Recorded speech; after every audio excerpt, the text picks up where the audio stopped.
Coldin's eyes, the OPP's refusal to prosecute the snake charges is another example of the justice system refusing to recognize his neighbor's deep hostility.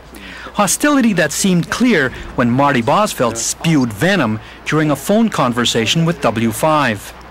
Brian Coldin is a dangerous person. He is going to kill somebody, and I'll put that on record. He tried to kill me. I'll never forget his face when he came at me on that ATV. And Lynn Johnston. He's terrorized people. He's told Marty, and he's told Anita, and he's told me he would kill our pets.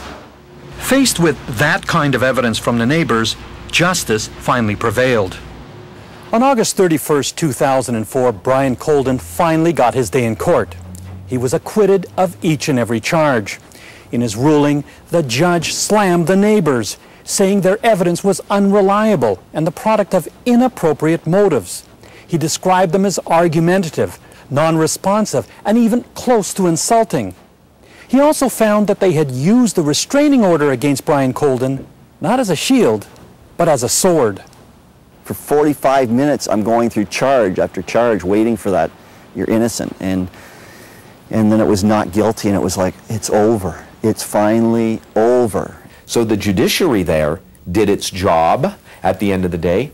Did the police and the Crown do its job? That's where I raise the question mark.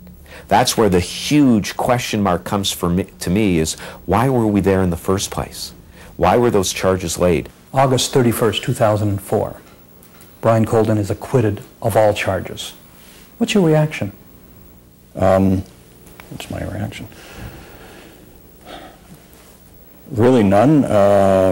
You know, my only position in this is I hope it gets resolved. I hope we get to the position where the police aren't being called out to High Falls on a regular basis. But it was your police officers who were going out there, yes, investigating this, and as a result of their investigations, he gets nailed with all these charges, and now it's shown that your guys were wrong. I don't get where you're going with the question, the way you asked that question. Okay. The OPP PR man didn't much like that reference to your guys being wrong, so we tried a new question. Do you think when you look back at everything that in some way Brian Coldin is owed an apology? By whom? By the OPP, by the court system? I can only speak to the OPP. He is not owed an apology from the OPP. Maybe not an apology, but at least the OPP was willing to talk to us. Not so this man, Ken Anthony. He heads up the Bracebridge Crown Office, which prosecuted all those dismissed charges. Susan Robillard, the JP who ordered Brian Coldin out of Muskoka, also declined an interview.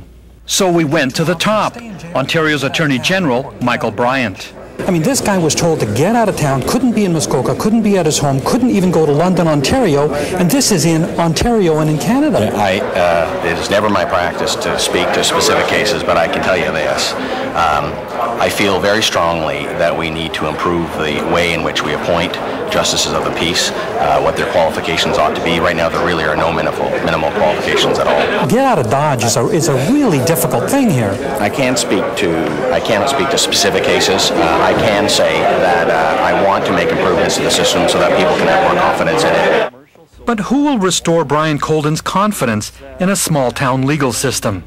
A system that wrongfully charged him time and again, sent him to jail, and destroyed his dream. Are you going to sell? It's up for sale. I'm dying to sell. If somebody would like to buy the place, it's got lots of 33 acres, all zone commercial with opportunity, Niagara of the North on the front lawn. Opportunity galore. Do I want to sell? No. This whole thing started with a lifelong goal and dream of mine. To go through this over again, it's not worth it. It's not worth it. Now, the High Falls feud continued at a local building supply store last November when neighbor John Bruckmuller hit Brian Coldin on the side of the face.